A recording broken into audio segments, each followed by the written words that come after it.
Are you able to give like a short description of child X? Because I feel like this is going to probably hit people deeper than a lot of the other things we'll talk about. As a kind of brown skinned kid fading into the brick. And the one thing that I felt more than anything growing up, near downtown LA is invisibility. I felt like people drove by me and I could have been a fire hydrant or a trash can. I felt like I didn't exist. So a huge part of my journey, ASG, I think has been to find a way to exist. I think there's two things that really light us up as people other than human connection, which is a basic. But one is meaning and the other one is acknowledgement of existence, feeling like people see us and feel us. And so I grew up in a class of people that maybe will spend their whole lives and die without being felt or seen. So when I had to rise above all that in a very practical way.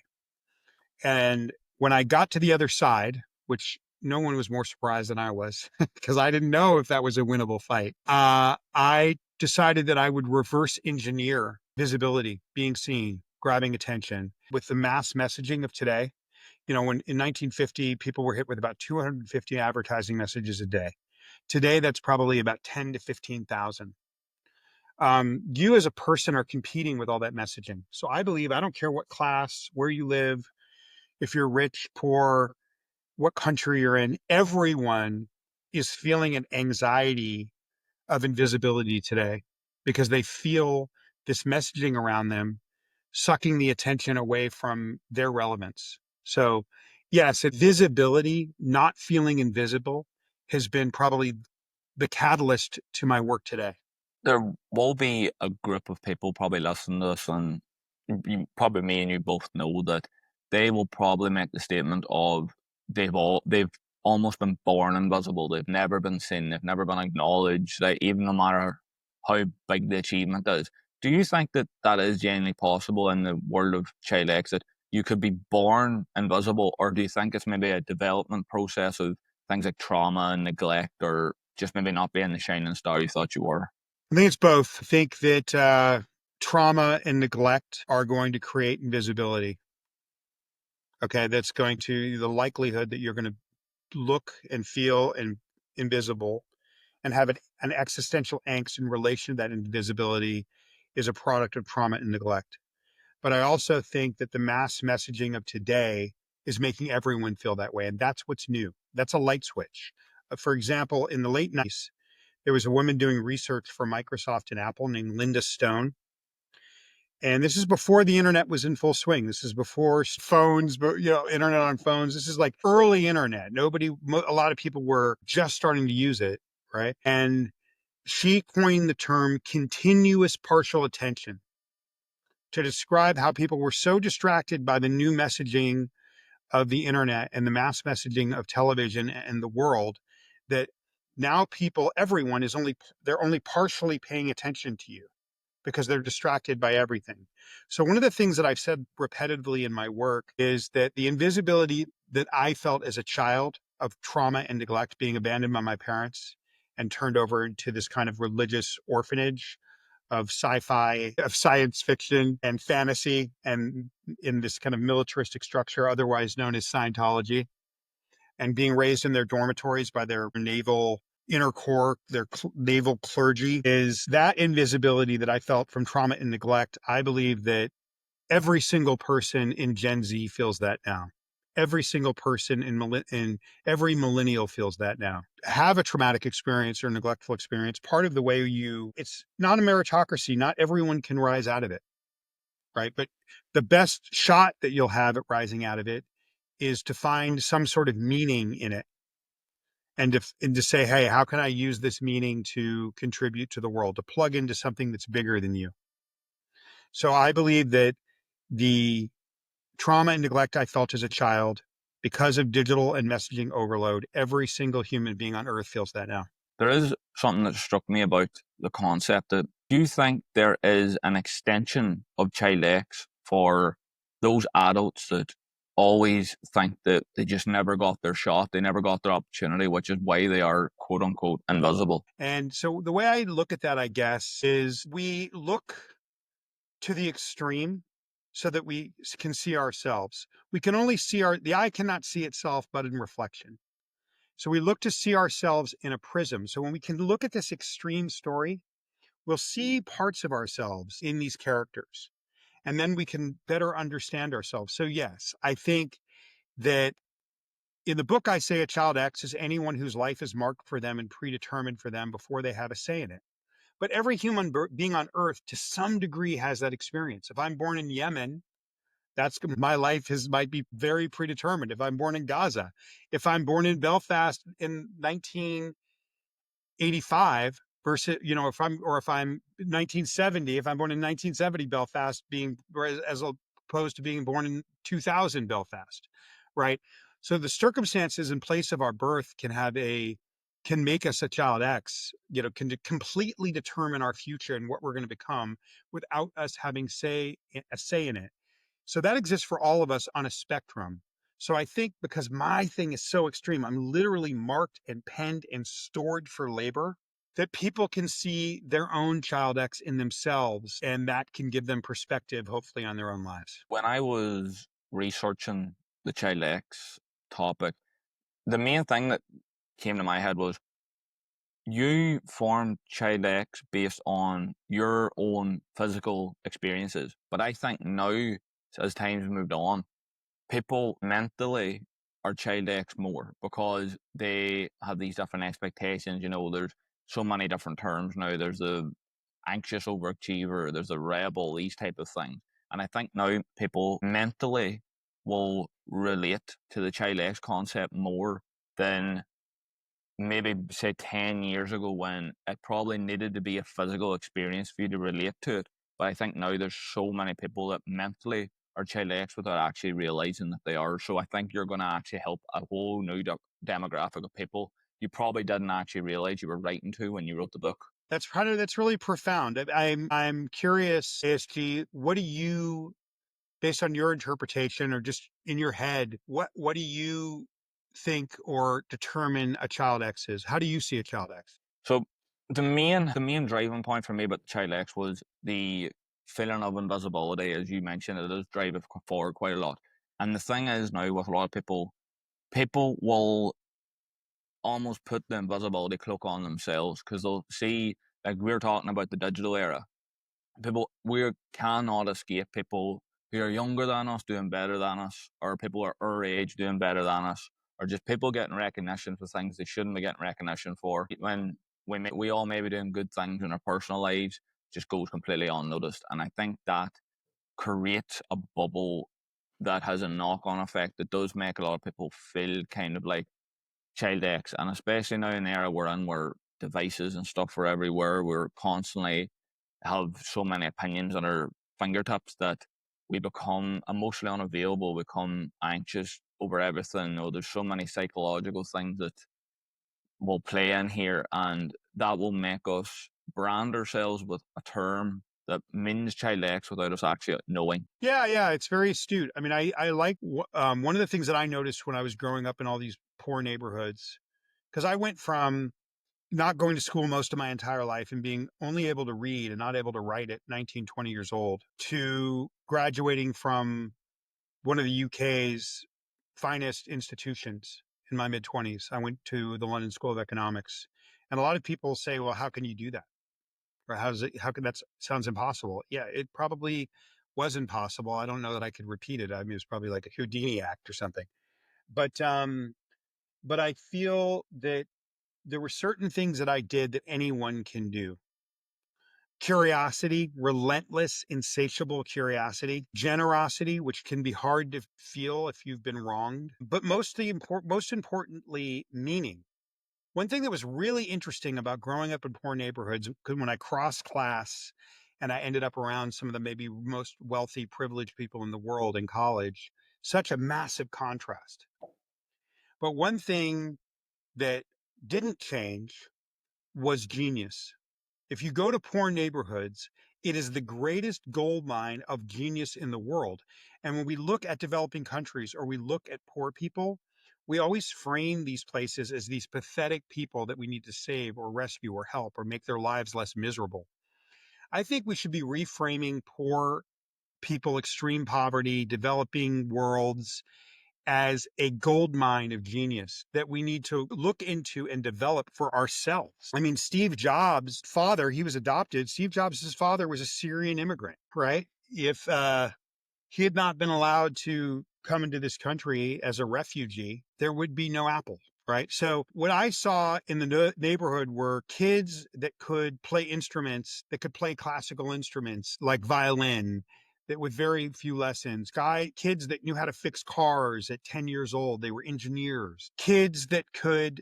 I have a friend of mine who's ASAP Rocky's producer, Hector Delgado. And the way, even at 15 years old, he was on a turntable, he was Mozart. You couldn't even see his hands.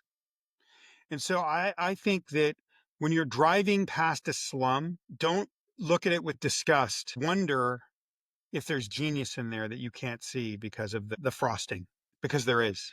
And so I think meaning, there's a formula for visibility in Child X. One of these things, part of that formula is to tap into meaning. I mean, people ask me all the time, how do you become you?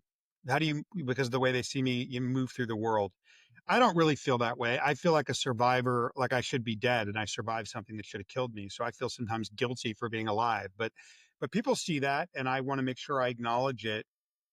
So when they ask me that question, what I say to them is you get a lot of pressure in the world on how to be a certain way. The Western world isn't really a democracy anymore.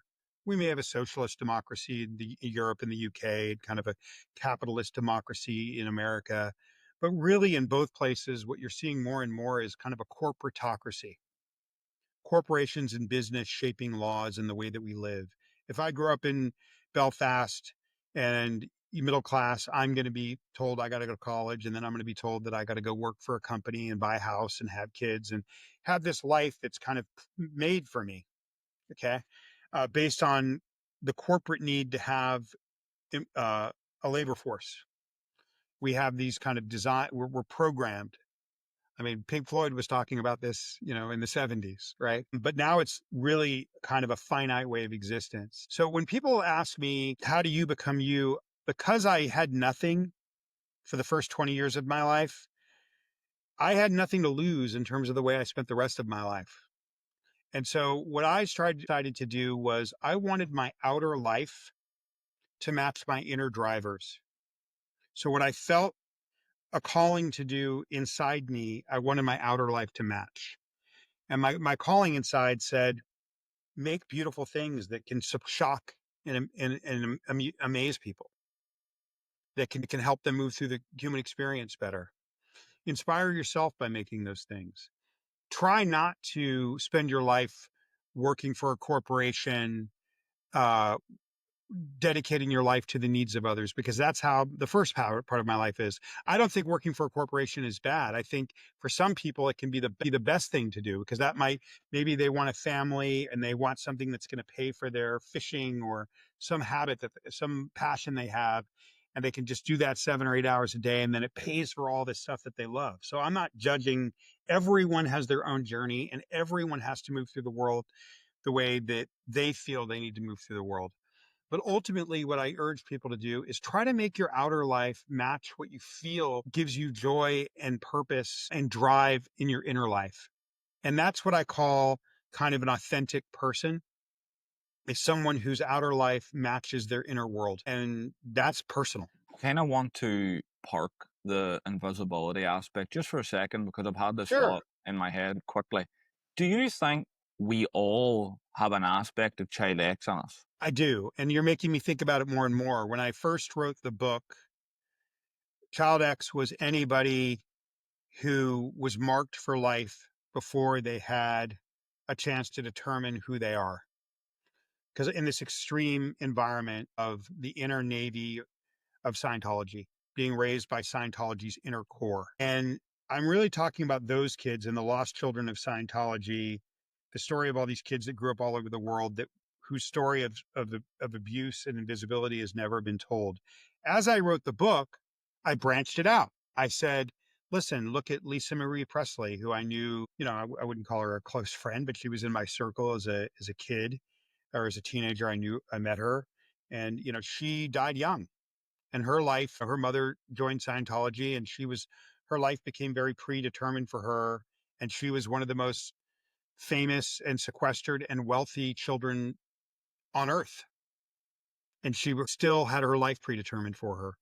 And her son, who grew up in Scientology schools, wealthy, unalived himself, right? At a young age. So I kind of branched it out to anyone in the movement who felt whose life was being predetermined before they had a chance to have a say. And, now in this conversation, I have been wondering why so many people that are so different from me read this extreme book and are seeing themselves in me as a character all the way through. Like, who do you know that at 5 years old that was living a Navy lifestyle in a slum in urban Los Angeles without bed sheets, eating slop in the heart, in the armpit of Hollywood? I mean, it's just such an extreme, weird thing, this Navy thing in Hollywood, in these Mexican slums, in these hot box buildings with roaches and being and people are saying, I see myself in you, and they grow up, and maybe they're growing up in Beverly Hills, right? So it's made me go, well, how are you seeing yourself? I'm starting to it kind of gave me pause, right? And I think that you've gotten to the heart of it, AST. I think that we all have some aspect of predetermination in our lives. And by looking at my extreme predetermination, you might see your mild predetermination of how the corporatocracy of the Western world is telling you what you need to be and marketing to you what you need to be for their own means before you have a chance to think, or how your mother or your father might be doing that to you. And I think that it's very important, kind of Maslow's hierarchy of needs, right? As we get above basic needs of food and shelter, we get into this concept of transformation or human transcendence into self. Well, that comes from personal meaning. Every single human being has their own unique specialness, their own story in their own way.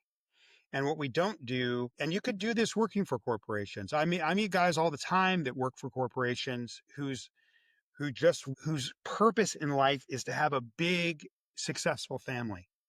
And that corporation pays for that and it fills them. So I'm not trying to crap all over corporations, but I'm trying to say there is a lack of trying to make one's inner thrust of life, drive of life, and their outer life match. And that's what I'm trying to encourage. And I think Child X is a roadmap for any human being of any class, any color, any demographic, any geography to do that. I'm trying to give you a way through storytelling to live a journey that fulfills you, no matter where you find yourself in the world. I think that anybody who just has those kind of underwhelming feelings, or they feel like they have some kind of cloud in their mind, will benefit some way from Child X, even though, like you said, there's a lot of people that will relate to it, even though they physically never went through it, but mentally they did. And it reminds me of this story I read a while ago of this basketball coach who's coach of this really, really good basketball team, but they had a really bad period of results and felt like everybody in the entire city was just hounding his name, calling him everything, and he was really, really struggling with it for a while. And he couldn't find any way in him to pull the team back or to find a bright spark or even to say anything positive to the players. So he went and he visited a hospital where there was a kid who was given a life diagnosis, said pretty much he was going to die before the ages of 15. But this was now when he was 21 and he had survived it. And he went and he had a conversation with him and sat down. And he said that he walked out of the hospital learning so much about just the art of not giving up, even though he was sat there doubting himself because he's losing a few professional basketball games, even though he's getting paid millions to be there. And he was talking to a kid who, from the ages of maybe 5, 6, was told he pretty much would not see the age of 15. And he literally had just completely redefined his mindset. He said he literally sat and took notes while he was talking to the kid, learned so much. And people who he told to couldn't understand what he meant. They thought he was just being dramatic, he was storytelling, things like that. But whenever you explain the Child X theory, I can see people in my head already that have aspects of the Child X theory. Maybe they don't have the physical, like you said, they haven't been born into that extreme environment, but they have certain parts of the personality, certain parts of the growth development. They have psychological effects that you had pretty much beat into. They have grown into them. And I think that anybody, not even just people that are maybe, I'm trying to even think of just average day to day people who maybe have just a little bit of a block in their mind. I feel like they'll benefit from something from it, because I do feel like you said about the corporate world and stuff, I do feel like most people in that world do have a element of invisibility. Part of coming of age as a human being is trying to find out who we are and our place in the world. And I think by looking at something extreme can better see ourselves, for sure.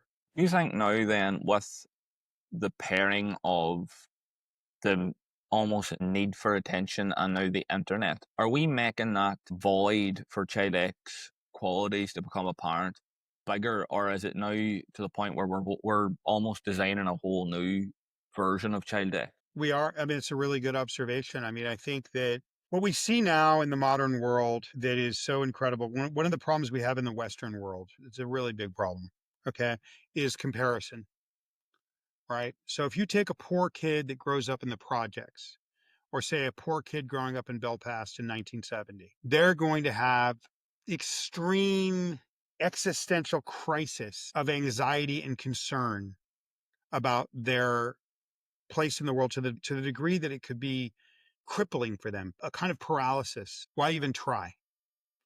Now you go and say the kid in the projects in the Bronx in New York and the kid in Belfast, they're equally poor. Their parents are janitors and they're just getting by. They're going to the worst schools in the worst districts, and they're just subsisting. You go and you find somebody living in the bush of Kenya without all this access to technology and electricity and media, in a worse poverty, but with a community. You're not going to see any of that anxiety. You're going to see somebody who actually has a regulated nervous system. So I would argue that what you're talking about, ASG, is biologically destroying the nervous system of almost every single person growing up in these comparison cultures. Their nervous systems are shot from just the stress of comparison, and then, just the overemphasis on money. Like, I believe in having money. I want to have money, right? I mean, what does Woody Allen say? Having money is great, if only for financial reasons. But this idea that money is this kind of all-powerful God that is more important than anything is just bullshit. Okay? I grew up in cross class in Hollywood, California. So East Hollywood towards downtown Los Angeles. The most extreme poverty, worse than a developing world, to when I was 16, starting to meet kids that were from a world of great affluence. The streets of Hollywood are painted with the blood of producers, directors, and actors. The streets of Hollywood are painted with the blood of the children of producers, actors, and directors that are worth tens and hundreds of millions of dollars. They're drug addicts. They're the suicides. Their children paint the streets of Hollywood red with their blood. So if money, I was able to see this in a very dramatic way, to go from one to the other so quickly. So if money did for us what we thought it would do for us, or what we say it does for us, or what's promoted that it does for us, then why is that happening? What drove me, being illiterate at 20 years old and being poor, and this extreme physically abusive situation, being raised by this religious sect, this military religious sect, was I thought to myself, if poverty and illiteracy mean pain, my math was then literacy and affluence, money, will mean joy. So I killed myself to pursue literacy and affluence. And I ended up in the UK at this school, the London School of Economics, which was full of the most literate kids in the world and some of the richest kids in the world. Children of heads of state, children of great wealth go to that school. And what was shocking to me when I got there was the misery. these kids growing up in great wealth and great privilege and great literacy that were miserable and hurting themselves. And it was confusing to me because I got there and everything I'd worked for, the universe said to me, God, the universe, whatever you want to call it, the logos said to me, go fish, mother effer. Affluence literacy is not what existence is about. It's not going to guarantee you happiness. Wrong. Okay. And so what I've learned over the last 20 years is that human connection and meaning, doing something that fills your soul, and that's different for everyone. Believe it or not, I don't love hacky sackers, but I've seen hacky sackers in Southern Oregon. It's filling them, just the hacky sack. And for some people, it can be being a parent. And for some people, it can be having their own business, even if they're selling oranges on the side of the road, it's theirs. But the only thing that truly fills us and guarantees any sort of contentment is three things. Not comparing your story to anyone else but yourself. No comparison. So you can't compare yourself. Like if I were to look at my life, I could see myself as a failure considering how smart I am. I don't look, but I look at my life as, look at where I started. How many people to where you started get to where you are? I just hit a home run I just knocked it out of not only Wrigley Field, I knocked that thing out of Boston. I knocked that ball all the way in New York City because I'm not comparing myself to the people next to me. I'm comparing myself to me. So that's the next two things I'm about to say are rooted, will only work if you're not comparing yourself. But the only two things that truly fill us are meaning. Am I doing something or is my life paying for something that reflects something that is deeply important to me in my personal 100% unique journey as a human moving through the world? And human connection. Am I sharing in community, not communism, community with other human beings? Am I sharing art, ideas, experiences, nature with other people? And then money is gravy. But if you put money first, the likelihood that you'll have those other two things is very, very low. So I would say put those two things first, then worry about money. And then every day above ground is a good day. I can go hang out with a billionaire that doesn't have those things, and they're going to be the most miserable, anxious ridden you ever met. And I can go hang out with a little kid in the bush, 5 hours on a bush plane from Nairobi, that loves his community and loves soccer, or what you call football, or what we call soccer. And that kid will be living the life of a billionaire. I've spent a lot of time in Costa Rica. And in the 1960s, Costa Rica decided to disband their military and only rely on their strategic alliances for defense and put every cent of their defense budget into primary education. So Costa Rica has the best primary school in all of the developing world. I've driven through every little small town you can on the west coast of that country. And there's three things that are always there, that are always nice. There's always a great school, a fine church, and a fine football pitch. You see all three of those things. And that's a country is considered pretty content. When you travel the world, you don't find Costa Rican diaspora too much. They stay there. They know what they have. So, pursue meaning first for you, and that's personal to you. Pursue connecting to people first. And sometimes that's not family. Sometimes we have toxic families and we have to find our own family. That's the true thing that makes life livable. We can pursue money and get it, and then we can get hit by a car or die. And we're not going to be, the only thing that would make me want to become a billionaire, not that I would not ever become a billionaire, because who knows, but is if I could take it with me when I die. Yeah, it just seems like way too much trouble. I would have a way worse death just letting go of all that money, right? Like thinking about how much money I have in the bank and I got $1 billion in the bank and I have to die. Man, that would just be brutal. But if I'm full of meaning and human connection when I die, then death can be a beautiful experience because I'm full. And the only thing that can fill you is meaning and connection. And then, the other thing I was thinking, Stu, when you're talking about things that make us a child X, the other thing that makes us a child X is just the synthetic nature of the world. A lot of us live in a concrete box or a kind of synthetic box, and we get into a mechanized synthetic box and we drive to an office that's a synthetic box. We've become disconnected from nature, which is the ultimate regulator of the nervous system. So just growing up in a synthetic environment that is not conducive to 50 to 100,000 years of human evolution, which has been natural, which is what animals and nature make us present. And just being born in these synthetic environments and that they become what we believe in as the way we're supposed to exist in the world, that alone can begin the conditioning that make us a child X. And that is a form of child X. Two quotes have popped into my head that match what you're talking about perfectly about the money and the comparison side of things.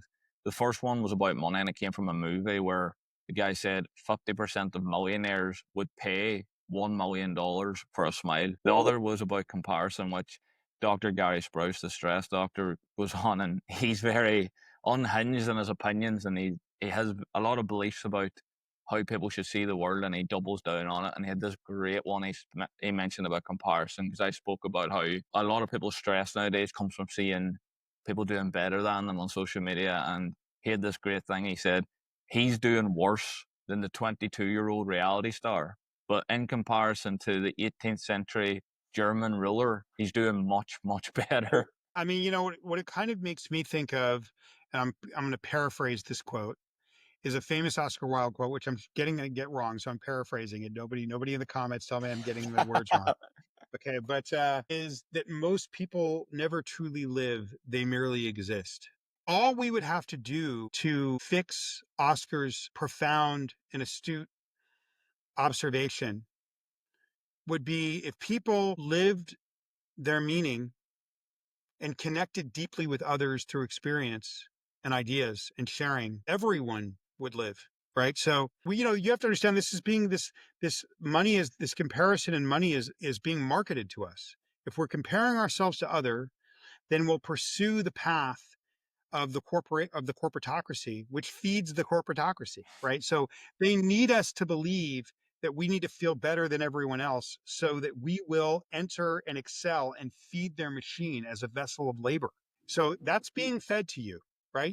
Steve Jobs died young and he didn't take his billions with him. And Apple's still there.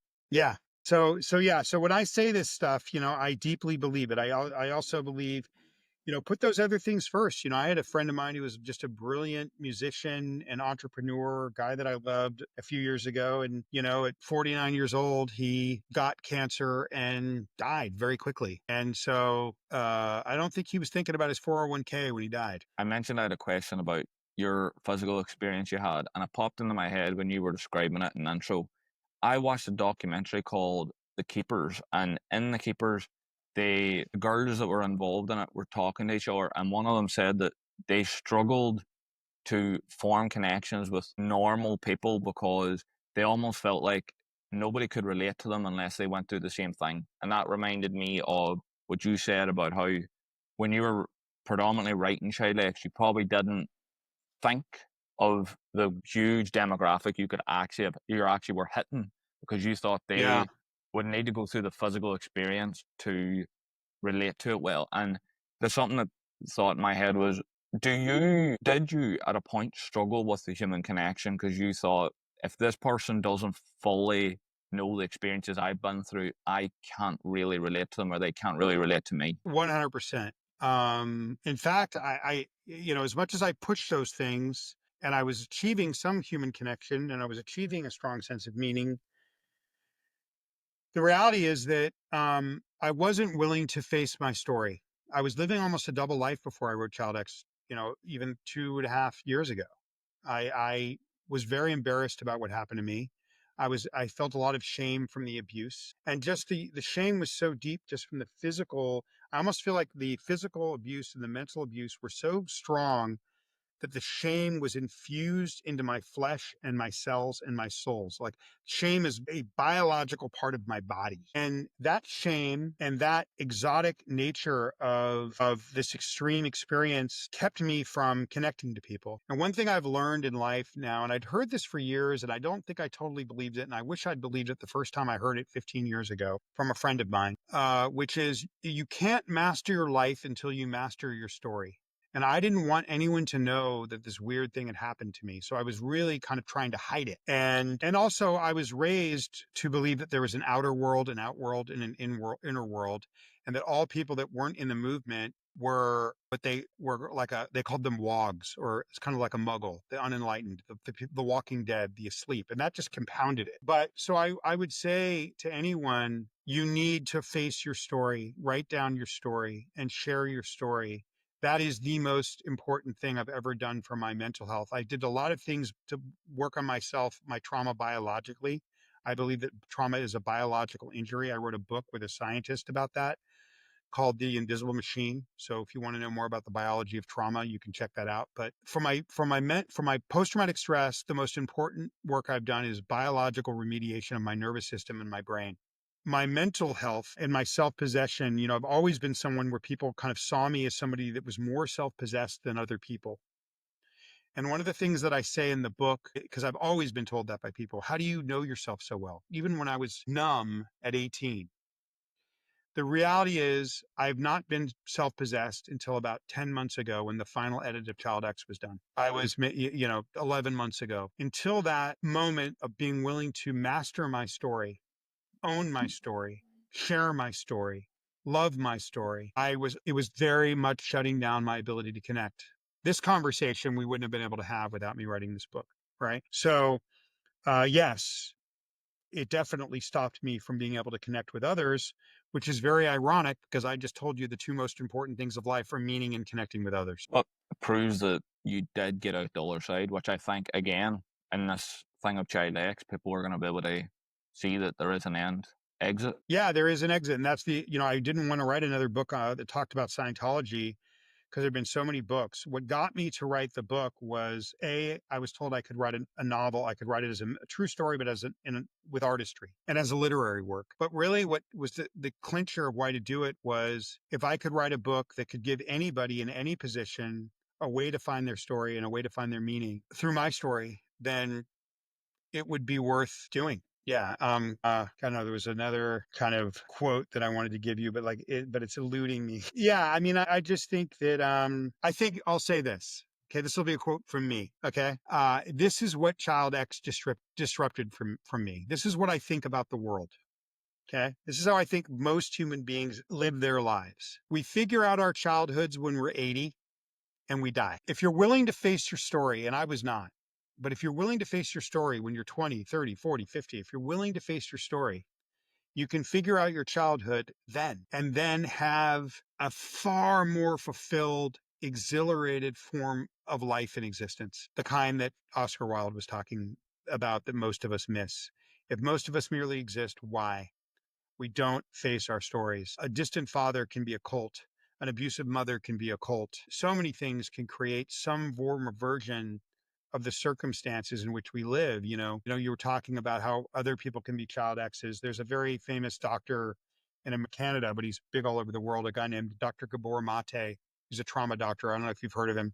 Yeah. But I asked him one time, because I met him on one of the books I was researching, the trauma book. Why are we all so judgmental of drug addicts? Because I don't believe in a drug addict, right? Gabor would say that you have somebody that's finding a way to regulate their nervous system, and then they do something that's biologically harmful.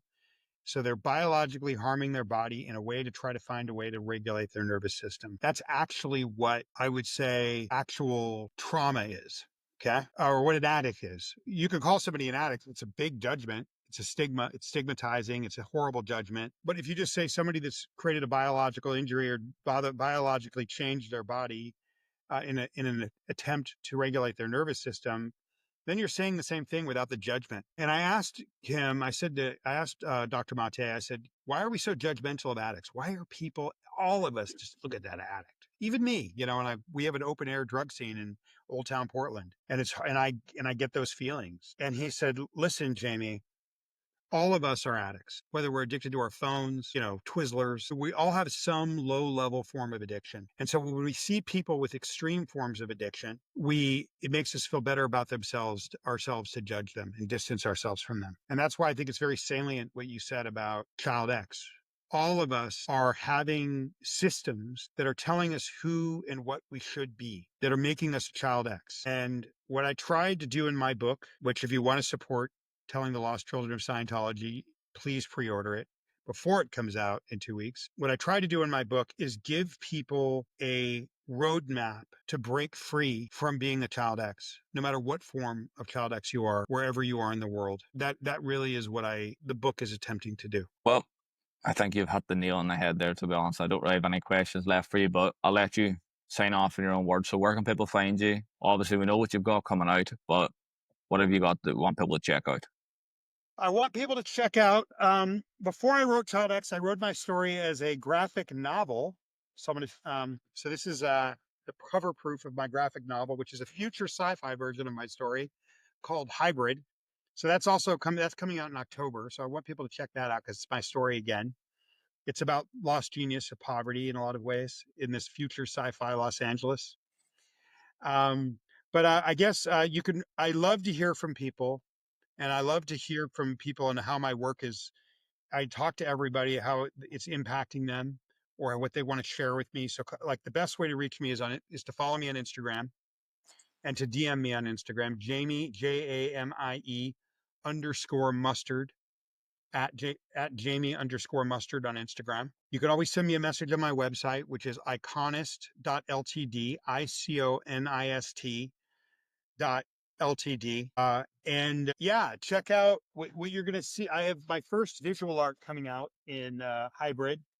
And then I have another graphic novel that's kind of a sci-fi graphic novel of short kind of poetic stories coming out in the spring called War Poems, a graphic novel. So that's going to be I'm most excited in the world about visual art. And so for people are going to see what I've been doing for years. I've been creating visual art for years, but now that's going to be available at bookstores and the commercial marketplace late in the fall. And then the spring, I'm very excited about that. But yeah, mostly it's go to the Iconist and just go to follow me on Instagram. Instagram is my place, and follow the story of Child X and buy, pre-order, buy Child X.